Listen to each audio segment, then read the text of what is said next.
Dear Gratitude, an anthology is out. With over 50 different perspectives and stories on gratitude, this book captures what most books don't. The secret sauce is in the number of voices and stories where you'll be sure to find a personal connection to so many as I did. A really excellent book, David Freeman. Found exclusively on Amazon.com. Well, good morning, and I'm Chris Palmer. This is Gratitude Space Radio, and this is another Productive Accidents episode, and let me bring my friend Peter Williams from Hong Kong in. Hey, Peter. How are you, Chris? Good to see you again, man. Thank you so much for today, man. I know we got a big guest here today, so we got it. I just want to share real briefly that the reason my backstory with Bob's book is that our friend Gail, who you introduced me to, shared it with me because you shared it with her. Right. So you go ahead and we'll bring Bob in. It's all going to make sense eventually, but I've been living here in Hong Kong for about 11 years, before that Singapore for 9, before that Australia. And along the way, I've discovered this idea about productive accidents, which is kind of, serendipity on steroids. And, today's conversation is an extension of embracing that mindset. And, 10 years of playing with this idea has created so much content that I just had to write it down, which was the book you just flashed up there. And as part of that book, I did, showcase and amplify the people that have inspired me, including Bob and his book, The Go-Giver. And it resonated on so many levels. And maybe I'll save that for later in the conversation, but that's a bit of context. Awesome. Let's bring Bob in. Hey, Bob, welcome to the show. Chris and Peter, it is great to be with both of you. Thank you for having me. Oh, you're welcome. Welcome. This is wonderful. We both love your book, so just having a few minutes of your time is a complete gift, and I can speak for Peter and say we're both grateful. No, so am I. Grateful, gratitude right back at you. Thank you. Where are you based, Bob? Pardon? Where are you based? I am in Jupiter, Florida, which is about 25 to 30 minutes north of West Palm Beach, about an hour and 45 minutes north of Miami on the Atlantic Ocean. Excellent. And Chris is in Kentucky, and I'm in Hong Kong. So we've got a little bit of, variation keeping in there. So I'll give you the backstory of how I discovered Go-Giver. So when I moved to Hong Kong, I'd finished business school, and I thought, look, how do I keep learning? I'm curious. I want to be embracing sort of lifelong learning. It doesn't have to be super formal. And the TEDx community was picking up around that time. And, soon discovered that there were about 10 different formats in Hong Kong. TEDx Hong Kong, TEDx Wan Chai, Happy Valley, TEDx Women, TEDx Youth, TEDx Education. And through that community, I got to meet some great people and volunteer for some of their events and, MC and curate some of the speakers. And the event, I think it was 2013, I helped prepare 15 speakers. 5 of them became, lifelong friends and collaborators. One of them, a gentleman called Patrick Ip, who grew up in California. He's got grandparents in Hong Kong. He came over here and was invited to speak. And what's great about Patrick is when he returns to Hong Kong, he stays in touch. And, through Instagram, we discovered we both play tennis. So that's become a tradition. And then Patrick introduced me to a dinner series that he created by accident called Baller Dinners. And if you look up ballardinner.com, it gives the context. But basically, it's a group of maybe 10 to 12 people. You keep it small enough that everyone gets to talk to each other. And it's evolved from how do we solve the world's problems, something small, to 3 very targeted questions. And this is where it was going to resonate with the Go-Giver approach. First of all is, what is your story? Which is what we're going to ask you. How did you get to be where you are? How did you come up with the idea of writing the book, and what inspired you about that? What are the projects that you're working on? They could be personal, professional. In other words, kind of what do you care about? The third question is kind of where the magic happens. It's where we sit back and, after listening to what you care about and the things you're doing in your story, we say, look, how can we help? And that how can we help is this, offer to, assist somebody in something that they care about without expecting anything in return. And over time, this community has evolved into about 1,700 people worldwide. And I've met so many people through that, including a gentleman who came in from New York, Marvin Matthew, one time, and we connected because we'd already been to some of these dinners together. Mm-hmm. And after listening to some of the things I was involved in, he said, "You've got to read this book, The Go-Giver." And so Marvin Matthew is someone that I want to say thank you to for introducing, your work. And so do I. I want to say thank you as well. 100%. And I've shared your book a lot of times, including, through LinkedIn and some. I spoke at an event that you saw recently to a bunch of new interns and analysts that are coming in January, and I said, "Look, here's a bunch of books that I've had an impact on me." And one of them, in India, posted a great article, a great post about having read your book, and now you're connected and started a conversation. So I'm, all of these things snowball over time. That's what I really enjoy. Yeah. Peter, I think you're like Gus in the story. I can see that. Totally see that. And I loved how there were so many wonderful comments about the session that you led. I mean, you must have done a really great job, because you just had people commenting all over in the comment sections about how much they got out of your presentation and your teaching. So congratulations. It really it speaks so highly of you. Yeah, no, I really appreciate that. Thank you. And, another reason for these, this idea of productive excellence, sharing it with people is a no-brainer, right? So I did some of the Seth Godin workshops, including the Creatives workshop this time last year, which is where I met Gail, and subsequently I met Gail and introduced her to Chris. But actually, it was someone in that workshop that posted about another gentleman who's passionate about gratitude, Chris Schembra. I don't know if you've come across him. He has a thing called Gratitude and Pasta. He hosts dinners in New York typically, but because of COVID, he had to go online. Right. So even though COVID has been really difficult, it did have some unexpected benefits, including that connection. And then Chris Schembra ended up introducing me to Chris Palmore, and this thing has snowballed in new directions. That's wonderful. What a great story. I love that. So how did you discover the Go-Giver approach, and what inspired you to sort of, I guess, distill all of this into sort of a parable in some ways? Yeah. Well, I mean, I was very, very fortunate in being born to great parents who I think embodied, that entire message really. And so that's always an advantage.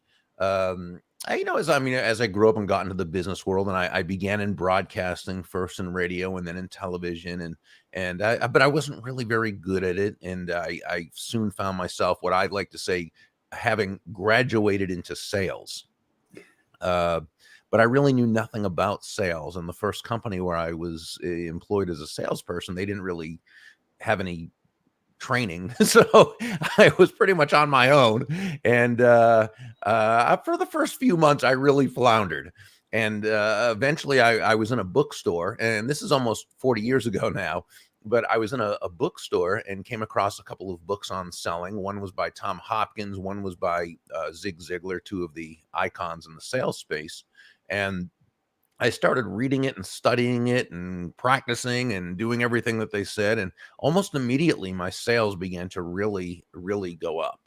And that was encouraging to me, because it said that if you have a system, a methodology, then you can pretty much accomplish anything you set your mind to, within reason, of course. And I wasn't going to be the third baseman for the Boston Red Sox, no matter how much I worked at it. So, so it's not everything that you can do, but you can do a whole lot when you have a system. I define a system as the process of predictably achieving a goal based on a logical and specific set of how-to principles, the key being predictability. If it's been proven that by doing A, you can get the desired result of B, then all you need to do is A, and continue to do A, and continue to do A, and eventually you'll get the desired result of B.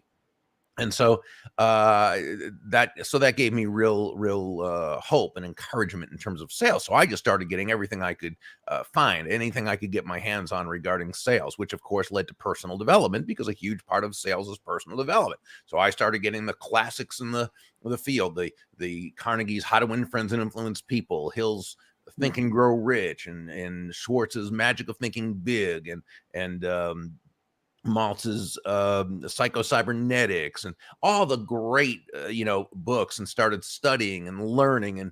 And you realize that success is really an inside job that happens to manifest itself outwardly. But so, things were going well. But the big, I think, epiphany for me was I'd been in sales for a couple of years and done pretty well. But I started to work with another company where we sold a high ticket item. And it was it was a much more in-depth involved sale. And I was really in a slump right from the beginning, and I couldn't seem to work out of it. And the more of a slump I was in, the more my focus became me and getting out of the slump as opposed to my customers, which is what it needed to be. Fortunately, there was a gentleman where I worked. He wasn't even in the sales department. I think he was in the engineering department or something. And he retired soon after. He's not a guy I had any kind of mentor protege relationship with. It was just, he kind of happened to come by at the exact right time and was kind enough to ask me, Burg, he was a last name kind of guy. He said, Burg, can I give you some advice? So I think he saw me as sort of like Joe in the story that I would write with John David Mann 20, 25 years, whatever it was later, right? He saw me as the young, ambitious, up and coming, aggressive, after it salesperson who was very, very frustrated because he was not achieving the kind of success he felt he should be, right? And he was right, absolutely.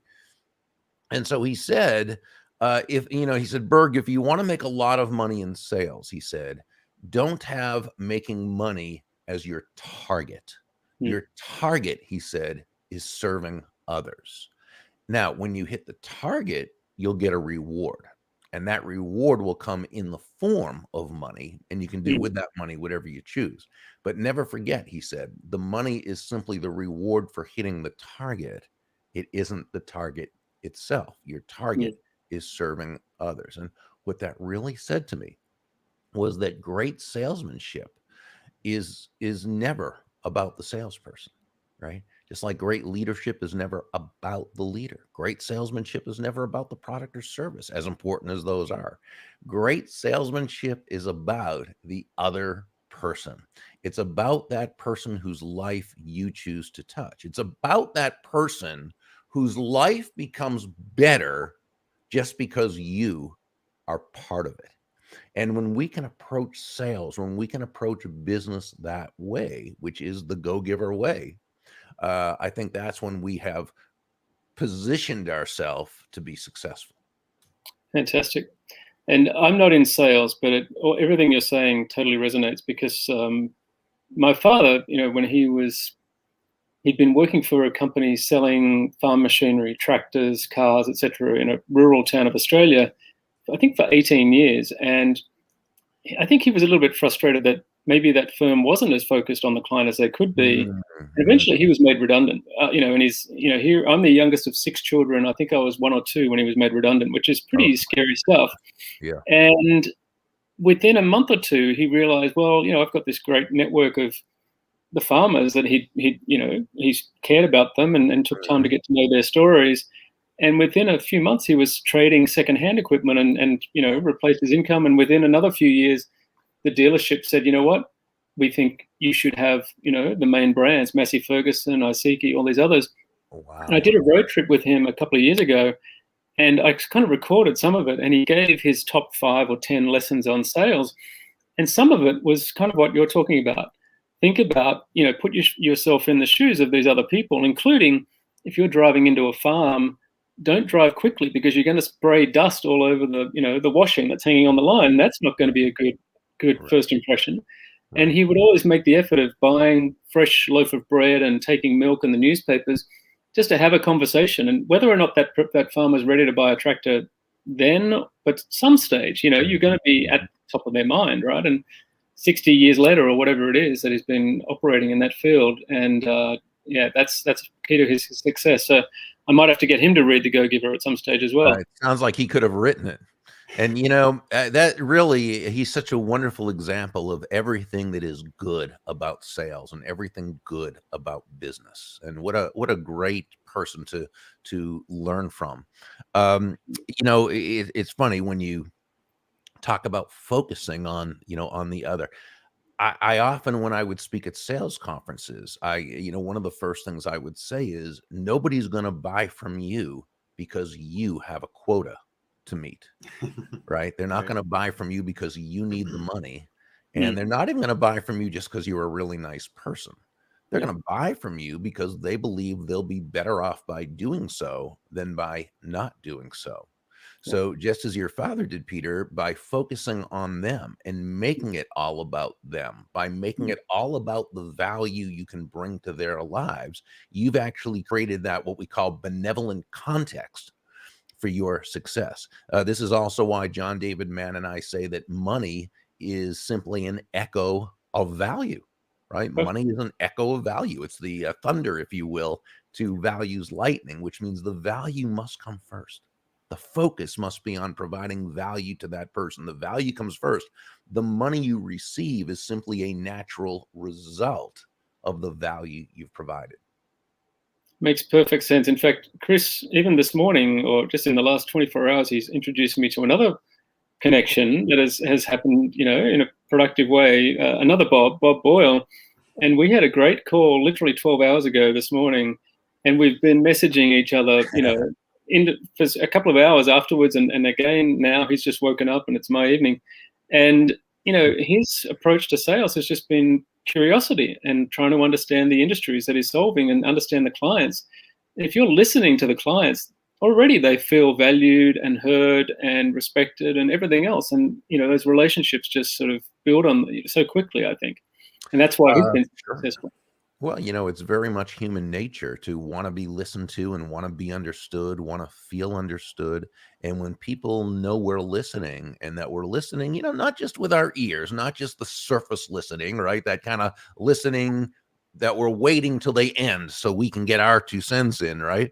But that listening with our eyes, that listening with our posture, that listening with our entire being, what a difference maker that is.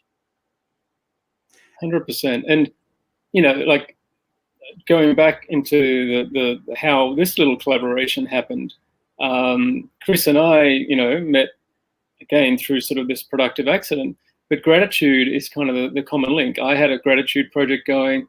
Chris, maybe you want to introduce how you just came across this whole concept and how we ended up collaborating, I think is also a fun story.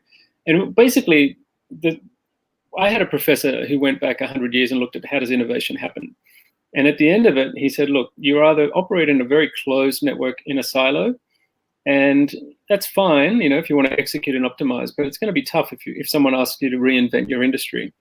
The alternative is to be quite open to these conversations. Random conversations are often really useful, being the bridge between different industries, different skill sets, locations, age groups, all of these things are, I guess, ingredients for getting insights that can turn into innovation, but they also turn your whole life into adventure, whether it's through, volunteering for NGOs or volunteering to go on the board of different groups.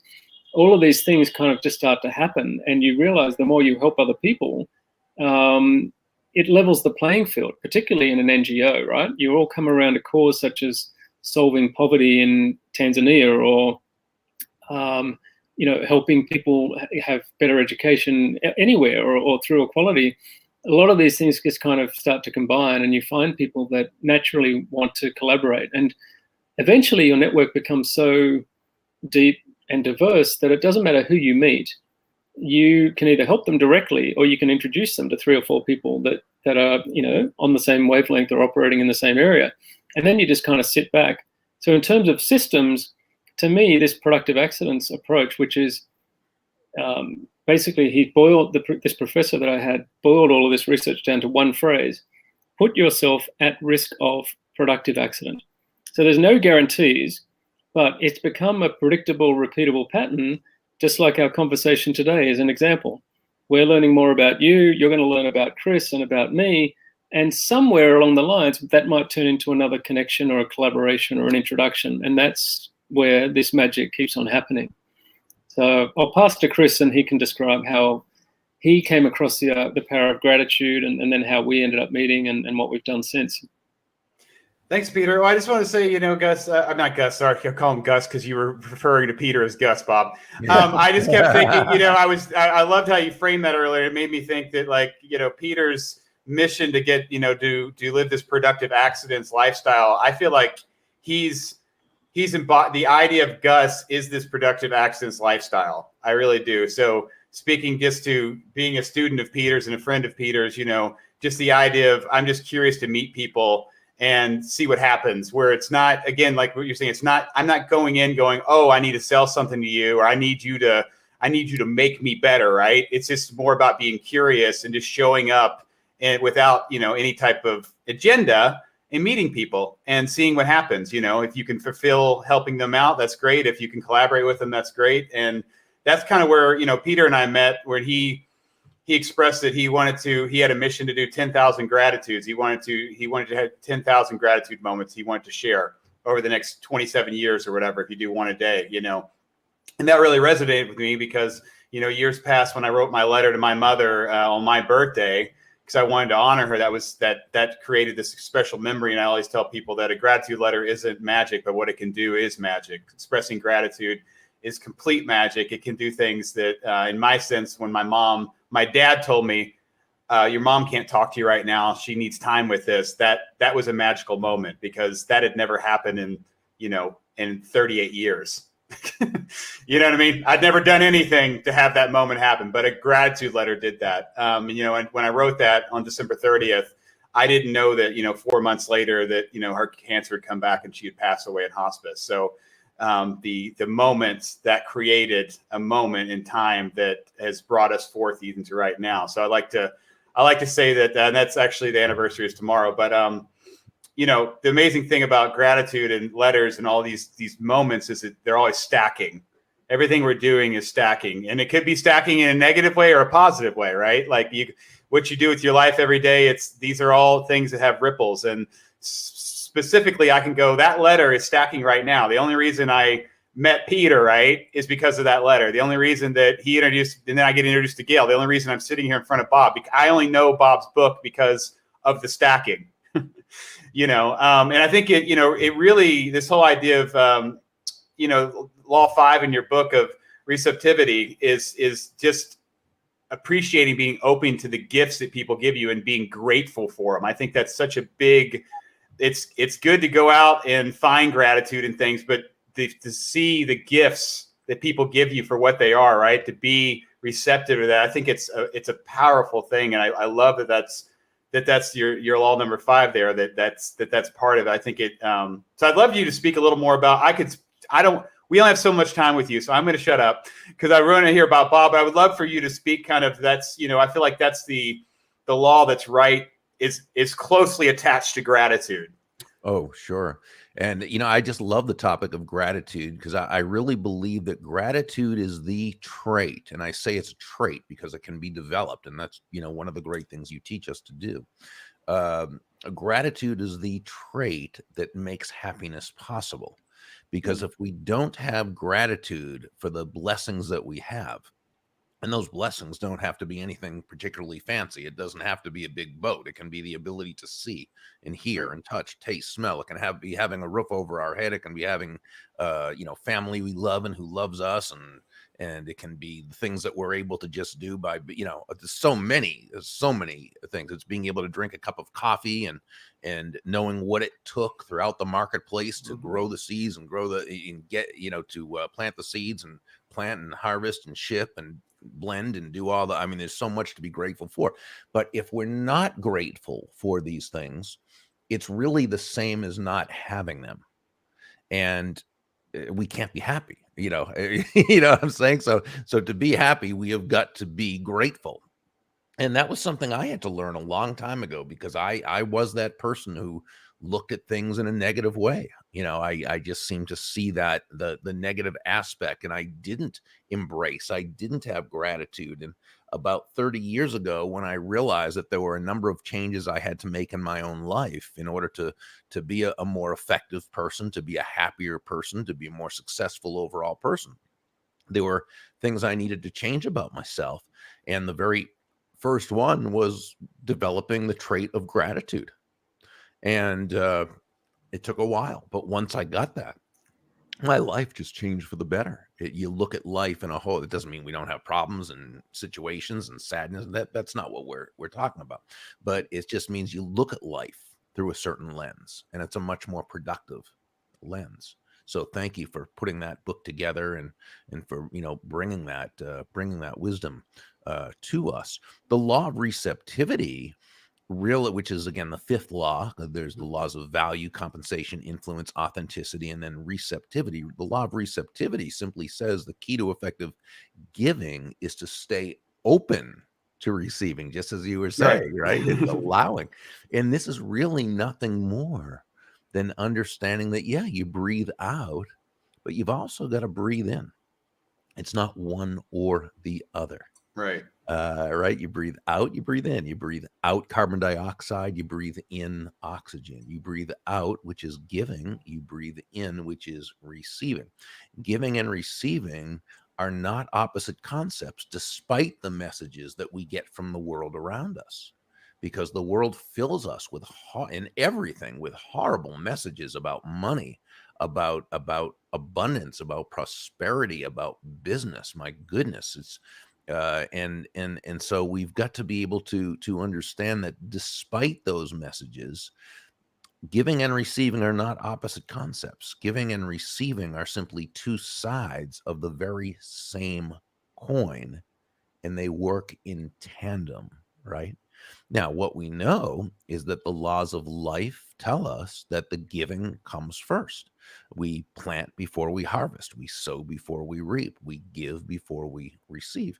And so, sure, by all means, focus on the giving of value to everyone you can, and in whatever way, because value is always in the eyes of the beholder. It's not what we believe is of value or what we believe they should believe is of value. It's what they see as being of value.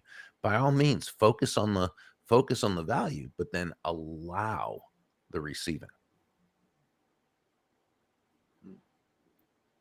Yeah, I mean, I think that question I mentioned earlier for the dinner series, how can I help, has become, it works on a few different levels. It's a literal question that you could ask your co-workers or your family or anyone that you meet, but it's also a great way to reflect on what are the things I can do to help our community or something bigger than ourselves.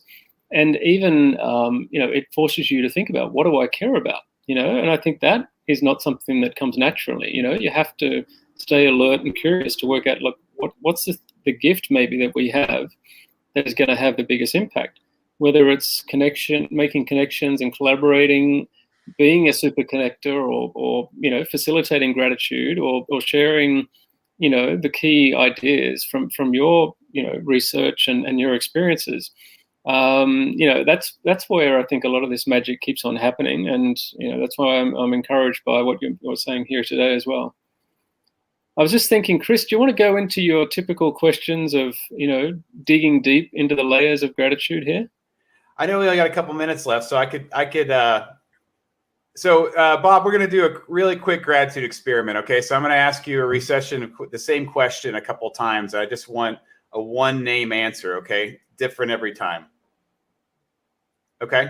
Okay, I'll do my best. Oh no, you can't fail this. So when you hear the words "somebody in my life I'm grateful for," what's the first name comes to mind?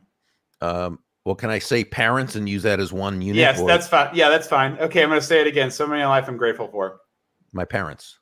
Okay, I'm saying it again. A different name each time. Yeah. Somebody in life I'm grateful for. Kathy Tajanel. Okay, one more time. Somebody in life I'm grateful for. John David Mann.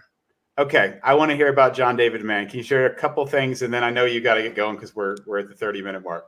John is my co-author of the Go-Giver series. He is an absolutely fantastic writer. He's the person who really, made the story what it is. The stories, because it's a series, what it is, and he's just great to work with because not only is he super brilliant, but he's very humble and he's very open to ideas. And you always feel with John as though you're in a collaboration for something.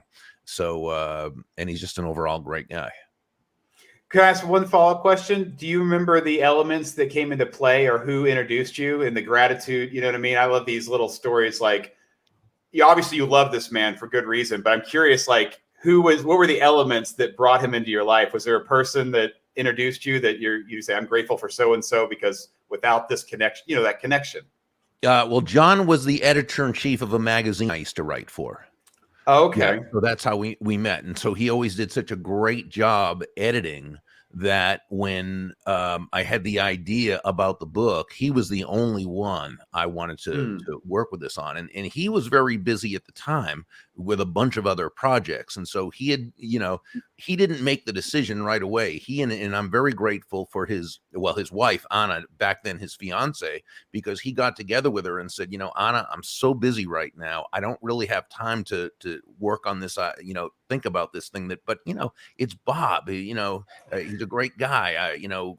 We have such a great friendship. How can I not? So when they were visiting her mom in the Tampa, Florida area, the other side of the state from me, they actually, but the two of them took a 4-hour drive over to where I live in Jupiter. We ate at a restaurant. I think it was like a 3 or 4 hour dinner discussing the idea. And then they still didn't decide. And I say they because they operate as a team. And eventually about 3 weeks later, he called me and he said, we talked it over and we think this is a great thing to do. So yeah, I am very, very grateful. I love that. I really appreciate you expressing that. I love hearing those little, I call it gratitude cubed. It's when you're sitting in a grateful moment about anything, you can look back and start to see these small little things that came together. I like to use the term magic. Obviously you could say it all makes sense. I just like to see the magic in it. So to me, I hear that story. I go, you became friends with this man at the magazine. You'll have this rapport, and then you write this book, and then I love the follow-up story of you contacting him and he's not sure. And then all these little elements came into play, and then bam, here we are, right? Like that little connect, because you worked at that magazine, here we are together. Yeah, exactly. And the amazement of all that. So yeah, I know it's something to be very, very grateful for. And I'm totally, grateful for it. And as usual, you can only connect the dots, in retrospect, right? Yeah. In real time, no one really knows anything. That's the lesson for, teenagers finishing high school. No one knows, right? Just trust the process and wait for the magic to happen, especially if you follow something like the Go-Giver.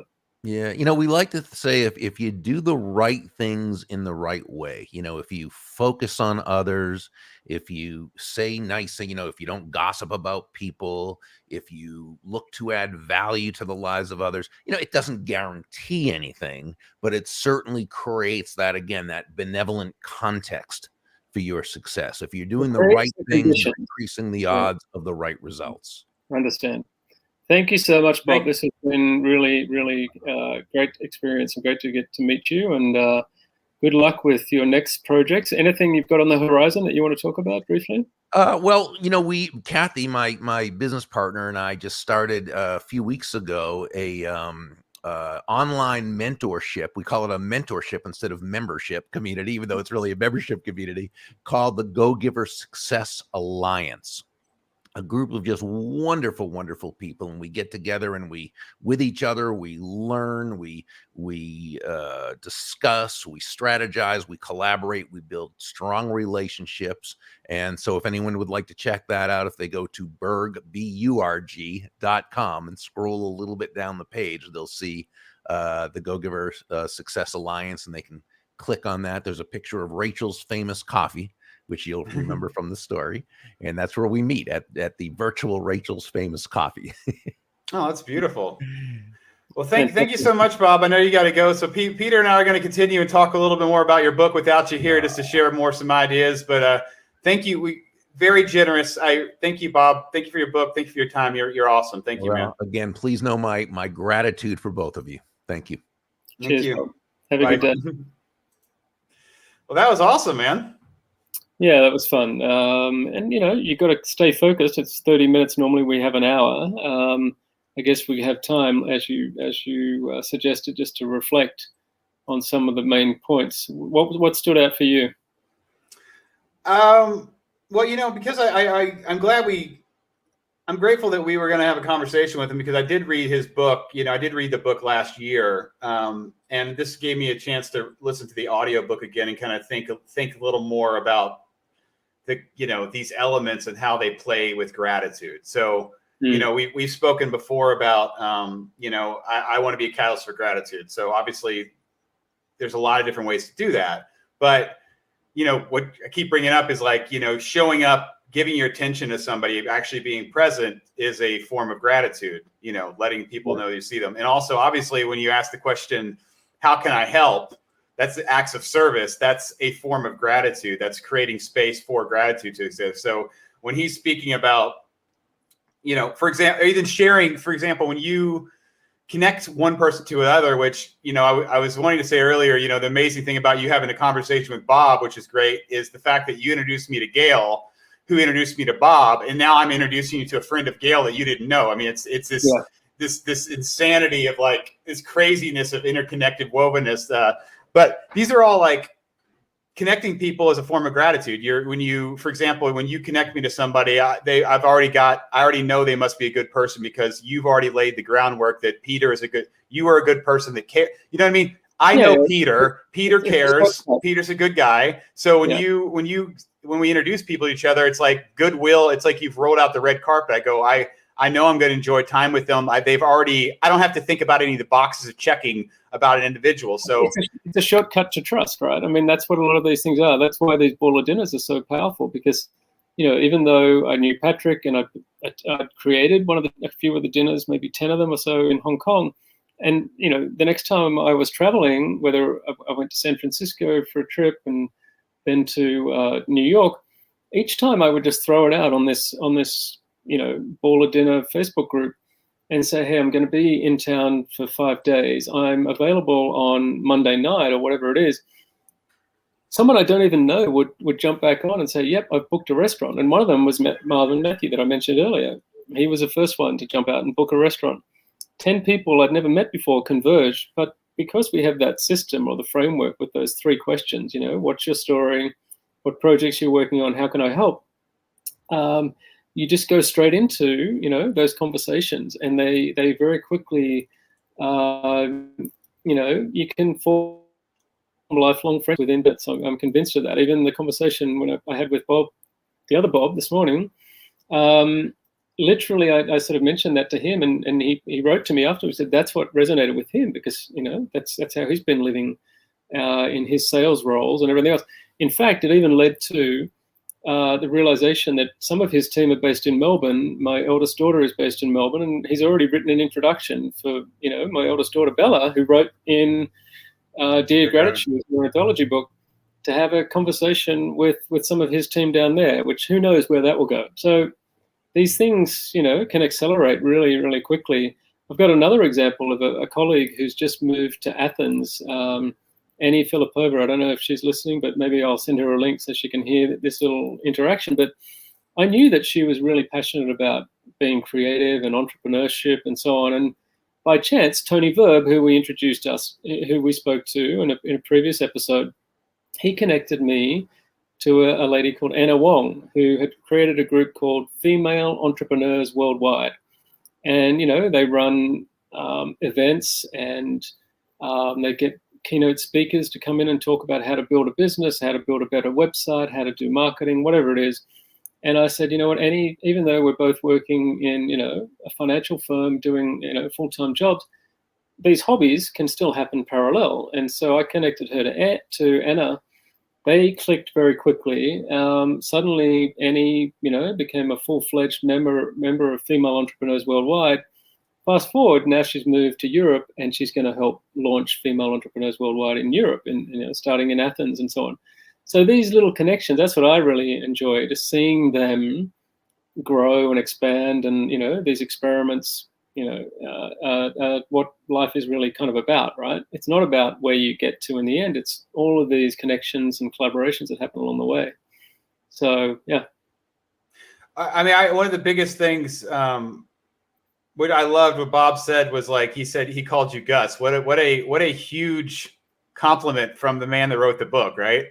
Just take that in for a second. That was really beautiful. It's been a few years since I read the book. I remember the key concepts, but now I'm going to have to go back and go, hang on, who's this Gus character? He's the character in the beginning. Okay, so he's not the character that's going through the journey. He's not the Bob character. he's the guy in the office that recommends the mentor to that character. So he's the guy in the office. He's the connector in the office. He's the one that made. So if you were, if the character in the book was a real person, and we go, who are you grateful for? If I asked it several times, they would mention, he would say, well, Gus changed my life because Gus introduced me to so-and-so who introduced, you know what I mean? Like, and I love, so it's a huge compliment him saying that, but I love him saying that because honestly, you do embody that idea, but your philosophy embodies the idea. That's where I was even going deeper. I was going that this productive accidents idea of just getting out, meeting people, having conversations without an intent, without an intention behind it other than how can we collaborate,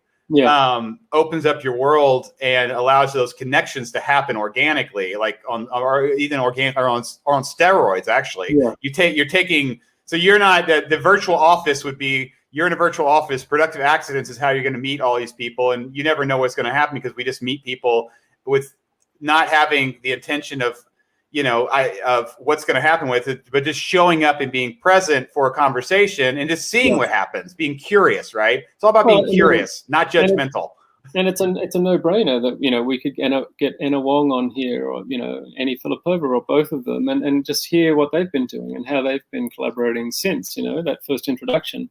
And even, LinkedIn has become such a productive playground. I think I've told you the story of Greg Larkin, who reached out and we started a conversation. Next thing you know, I was on a trip to New York, and I ended up staying with he and his wife and their kids in Brooklyn.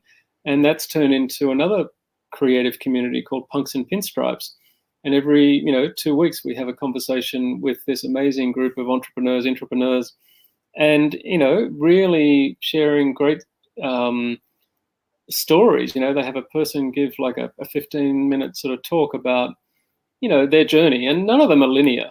That's the key thing. Everyone has failed or gone through challenging situations, but these communities that can help support each other and just, not just pretend that everything's always fine has a value of itself.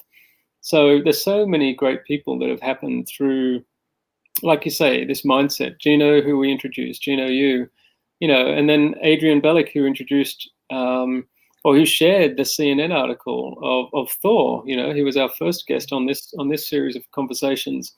And now Thor is here, and he's married, and his wife is here in Hong Kong, and he still hasn't managed to get out of here. Off the island.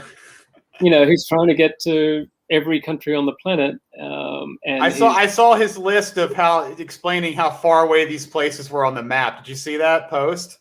No, I haven't seen that one. Oh, he had the places. He saw the map, but then he said, I need to explain to you, because I'm not in a plane, how far away these places are from Hong Kong. So he literally had like the kilometers and the miles, like a listing of these countries where I think like the farthest one's like 9,000 miles or some, you know what I mean? Like, it's just insane. Like it's a hurdle.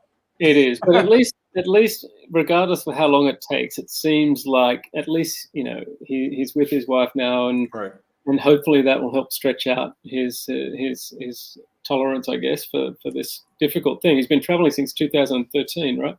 So every country on the planet without catching an aeroplane is not a small ask, especially when you've got COVID. Keeping it. It was literally the reason I reached out to him. It was literally a year since we invited him to come around here and have a barbecue at our place. So there was a photo that popped up, and I said, "Hey, here's a memory. We need to catch up again," and we will. All good fun, and there's plenty of other people that we can bring back in here. There's so many without even thinking. So that's what I got to acknowledge you for just being so open to experiment with this concept, right? And what I love about your book, Dear Gratitude, is a collection of essays that anyone could contribute to. 100 words, 1,000 words. Just reflecting on someone they're grateful for or a situation. And it's such a diverse mix of people that have contributed. And now the next one is coming out soon, which is Dear 2020. And even though 2020 sucked in a lot of ways, if you really reflect carefully, there were some things, quite a lot that we still need to be grateful for. So that's coming out really soon, like maybe even it's technically going to come out tomorrow, even if I don't get my test proof. I looked online again, and it's supposed to arrive tomorrow by 10 p.m. I just want to look at I just want to physically look at the paperback before I allow anybody to purchase it. Well, but that was the date. Tomorrow's tomorrow is 7 years of my mom passing away. So it's insane to think that 7 years has passed, and I'm trying to set up a couple conversations and podcasts just because originally I wasn't going to do that, but I was thinking, what a better time to have chats and gratitude with other people than tomorrow, 100%. And you maybe like summarize, how many of these different series have you got? So, ours is Gratitude Space / Productive Excellence as a collaboration. Then I know you've got a few others. What are the highlights? Oh, you mean high? Well, I'll tell you. Well, I've got, so just to go through on the series list, you and I, I was doing my own thing, right? So it would be Chris's interviews, right? And that's how I interviewed you. And then you and I started our thing, which was awesome because I was wanting a partner. So it was Productive Accidents. And then shortly after, I started Gratitude and Sobriety with Curtis Cockwell, which is awesome. He's awesome. And then most recently, about a month ago, I started Gratitude and Movement with my friend Laura, who's, again, a fantastic human being. And during that process, though, I started doing the Birthday Gratitude podcast stuff, which I love because that's just so focused. But and then even more recently, you'll appreciate this, my mentor and good friend, Bobby Kuntz, who introduces me to a lot of great people, I pulled him in to being part of those podcasts. So he's like, you know what I mean? So yesterday, because he introduced me to Brianna, I was like, dude, you need to come and be a part of this. And last week it's the same thing. He introduced me to this guy named Ronnie, who's an amazing musician. And this is the thing about the Productive Access of this. So Bobby, when he hears gratitude, he's a gratitude guy. So we should have him on anyway. So we should just do that because that's my way of introducing him to you, right? And we get to collect all of it. So it's like, it's a no-brainer, right? Like we just need to do it just to do it. But when he hears anything about gratitude, like he automatically thinks of me. And so he heard Ronnie was on Clubhouse singing about his songs and, singing, literally playing his music and talking about he has an album coming out next month called Gratitude. So he's like, he contacted us, Chris, you need to talk to this guy, read this. I talked to Ronnie, and Ronnie's like, yeah, for sure. And then he's like, I was like, we could have you play. I was like, I've never done that, but we could have, if you want to play, you could play music on the podcast, So some time passes, we book it. A couple of days before I have no-brainer. I have an idea that's a no-brainer. I go, I should see if Bobby can be a part of this because Bobby loves this guy. You know what I mean? Like Bobby likes it. Like I met him. You know what I mean? Like it's like Bobby has an affection for this guy. He has a memory with this guy, right? And I get Bobby on there, and like, bottom line is like Bobby only adds value to any conversation, any group, because he's thoughtful, enthusiastic, insightful. It just, you know what I mean? Like he's just great. So it's like I got Bobby to come on, which was great because now, I have I don't really know Ron. I know a little bit about him, but Bobby's like a fan of everybody, right? Like that's who he is, which is you can never have enough of those people in your life and in a room, period. That quality, right? You just can't. So he comes in, does that, and then he introduced me to Brianna, and he comes in yesterday and does that again, freaking awesome. And then next week, we've got this amazing author I haven't told you about, Daniel, I'm going to pronounce his name wrong. I think it's Levon, who was, I'm pronouncing his name wrong, but he was a monk for 5 years.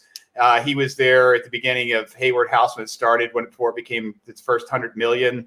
But he has a book called The Mosaic, which we're talking about, so I'm going to turn you on to it. But next week, we're going to do another. So I'm just saying that organically came out. We're like, he's a superb human being and a co-host because he's filling in those gaps. Not only is he introducing, right, which is what you do, but he's filling in those gaps because he has stories with the people. So the magic to the end of the line is like, magical moments. You're talking about magical moments.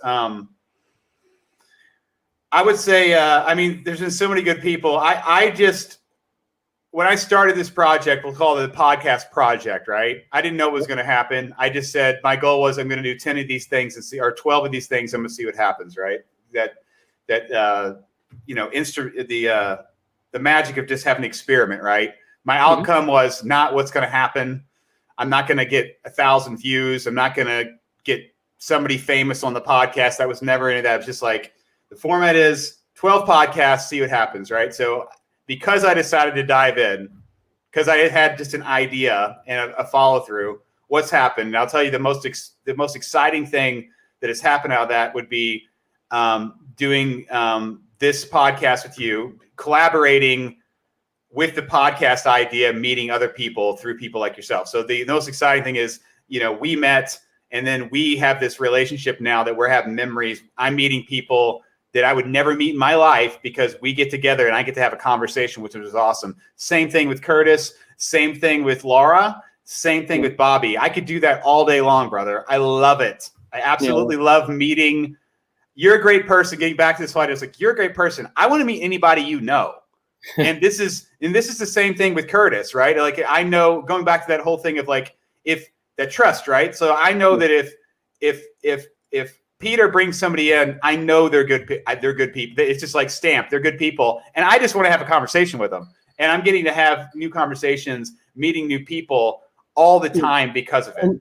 And it's going to reach a tipping point where you're going to start to see all these other possibilities that cross the different channels that you're creating. That's what I think is really exciting. And it's going to happen. You already got momentum, and you're going to eventually, every person you meet, you're going to say, oh, I need to introduce you to so and so and so and so and so and so.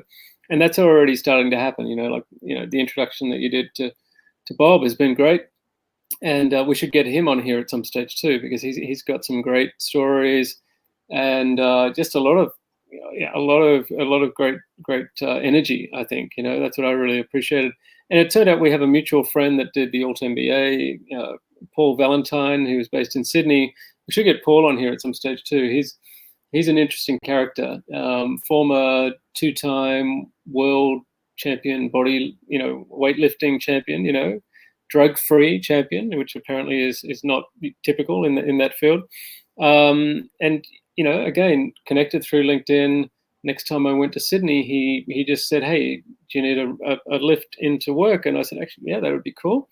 He picked me up. We went for breakfast. We clicked, a lot of shared interests and sort of mindset. And we've been collaborating, ever since, and to the point where he became a personal trainer this time last year and helped with nutrition, exercise, and rest. And what I love about it is his program is literally I can do with a set of hand weights on the balcony. And I don't need to go to a gym. I don't need to do anything. I just need to do this routine that he's developed, takes 30 minutes twice a week. And anyway, I just thought that was a great revelation. It was a perfect fit for what I needed at that time. I do need to ramp it up again. In fact, talking to Bob this morning, he said he's got a 170-day streak of doing, this exercise routine that he wants to do. Anyway, it turns out Bob knows Paul, that they must have been doing the Alt MBA together or something. So, all these bridges just keep on forming, and they make these conversations that much more fun too. And you don't have to talk to each other for a few years, but you've already got that foundation that that's been built on trust or shared interests or whatever it is.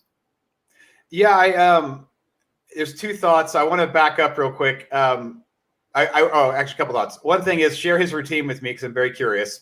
So I'd love to see that. But I wanted to talk really briefly. In Bob's book, he talks about networking, and about expanding your network. And I feel like the productive accidents. So, for example, if we say give to receive, right? Give to receive. That's a nice reciprocity. I think expanding your net. So, for example, if you want to expand your network, take the philosophy of productive accidents, because that way you're not setting out to expand your network. You're just setting out to have conversations with people. So it's the same idea of like, I'm giving and I'll receive, but I'm not giving to receive. If you want to expand your network, just be open to having conversations and have productive, this productive accidents philosophy. Because you're not saying they're not filling a box. You're just creating the space where that can happen. And you can tell, on LinkedIn, the people that you want to interact with very quickly. The ones that copy and paste, a 6-paragraph essay and include links and expect you to engage and purchase something, there's no way that's ever going to happen. But the other people who say, look, hey, it looks like we've got some shared interest, you want to have a conversation, 100% that's going to turn into a conversation. Why wouldn't it? Because obviously you're talking to a human, not a machine at the other end of the channel there. And it's the same thing going to a big event. People that walk around handing out business cards and expecting that to form some sort of relationship, zero probability. I would rather, and we've spoken about this before, go to a large event with 100 people. I would rather spend half an hour getting to know one person properly than 10, very superficially. Because that one person, if there's a fit, shared interests and mindset, will turn into, these compounding collaborations that keep on happening. So it takes time, right? It is an investment, and just keeping an open mind is probably the major ingredient, and curiosity. So these conversations are fun, and I look forward to continuing them. I don't know if we're getting towards the hour. Is there anything else you want to catch up on today?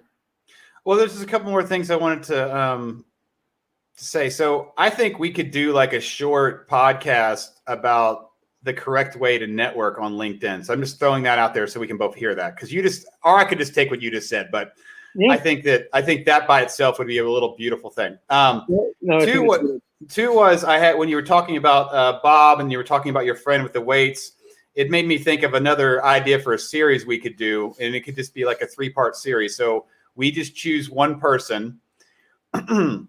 We get to ask them we find out what they're passionate about. We lead it back. So for example, if we were just doing a relationship, it could be like, okay, your wife's your somebody. So I wouldn't want to say like a parent, but say, okay, somebody in your life you're grateful for, right? So it could be your wife, or it could be your best friend, whatever, right?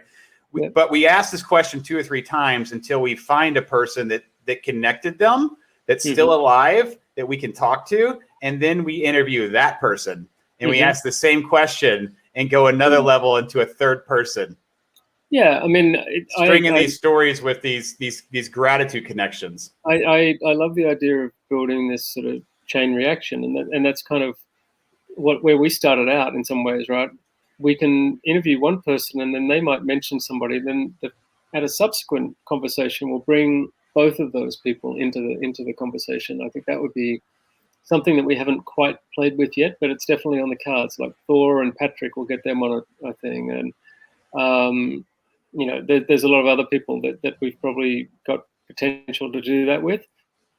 And then the third idea need to please, we now know quite a few people who've written books, and to get a series of 4 authors in one conversation, give each author 10 minutes to talk about their book, have people on the program that can type questions or ask questions directly.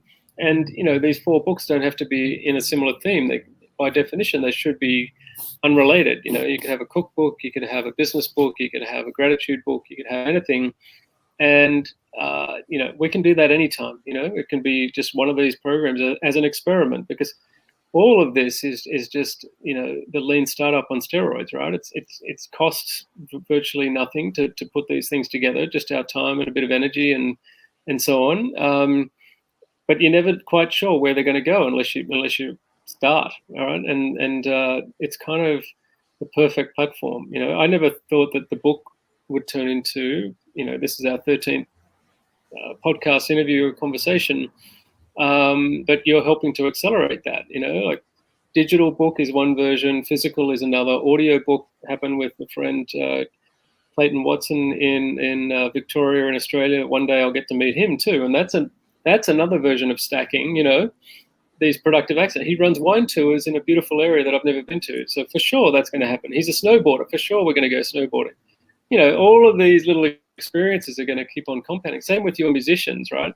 Getting George Matthew on here from Music for Life is a no-brainer, because he's got a really interesting story, and we actually had a board meeting early on Monday morning or Tuesday morning. I think it was like 7:30 here, and just hearing what he's up to and how he's trying to help keep musicians connected, because none of these orchestras are performing for the last 12 months or more.